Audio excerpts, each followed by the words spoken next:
Hi, first of all, thank you very much for your contribution in the data collection of this project. It is super valuable for me and the science we are doing at CHARS.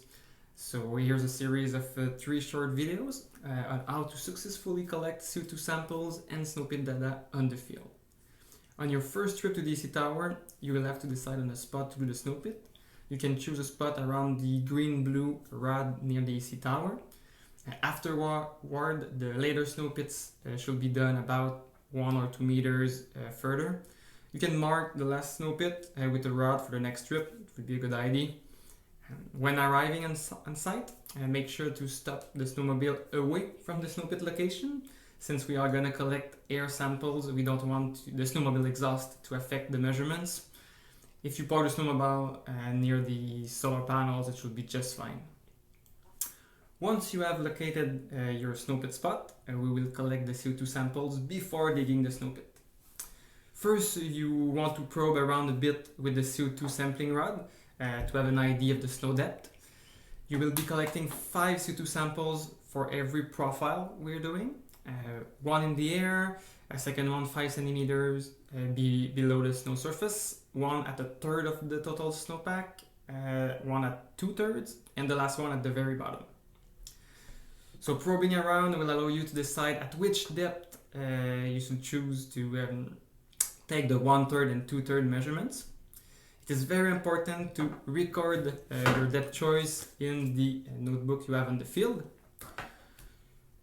Now for the air sample, that's the first one we'll take. We start by flushing the syringe a couple of times. So here's a syringe. It is fitted with the 3-way valves with off symbol here, which means that the air is not flowing in this direction. So right now the air is flowing between the syringe and this opening. Like that, it will be flowing between the syringe and this opening. And if you put the off marker toward the syringe, well, now the syringe is closed. First, we want to open the syringe, flush it a couple of times, just back and forth like that. And then we'll take our air measurement by putting the syringe about 5 centimeters above the snow surface and just pulling the piston. We want to grab about 55 centimeters, as we'll do for all our samples. While doing this, try to not breathe, since we are producing a lot of CO2. And before removing the syringe, be sure to close the valve, putting in the closing position. There we go, we have already our air sample. Now we'll go through our samples in the snow. For this, we'll need the sampling rod, which constitutes of a rod, a hollow rod with a valve on one end, openings in the other end. That's where we'll collect the air samples. That's where we'll connect the syringe. And we also have a rubber stopper that we can move. The rod is also graduated every 5 centimeters to help you with the snow depth. So first you want to put it 5 centimeters, so that's not a lot, in the snowpack for the first measurement. We're going to take measurements deeper and deeper. Try not to remove the rod between measurements. That'd be ideal if it's feasible. Then we want to connect the syringe, an empty syringe, to the valve on top. So there's a simple locking mechanism that you just have to twist. We need to flush the syringe before collecting the gas sample. That's really important.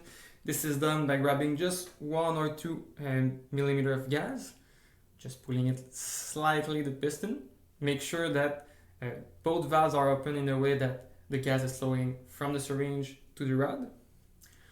Once you have grabbed your 1 or 2 millimeter of gas, just open the first valve in a way that the gas will be exposed outside. That's what we'll do right now. There you go, simple as that. After that, we are ready to take our gas sample.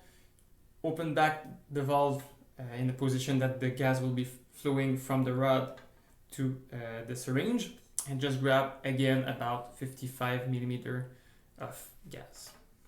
Once it's done, make sure to close the valve, the syringe valve, before removing the syringe. and then just unplug it, and here we go, we have our second gas sample. For the 3 other snow depths, just push a bit further the rod, then plug a new syringe, empty syringe, to grab the sample. Make sure to record the snow depth of the 1/3, 2/3 and soy sample in the field notebook. That's really important to have this information. And then those 5 measurements constitute 1 CO2 profile. We want to take 4 CO2 profiles, so you should grab 20 gas samples for one trip. You can take them about 50 centimeters to 1 meter apart at the spot where you will do the snow pit later. And when it's done, it will be time to dig the snow pit, which I'll explain in the next video.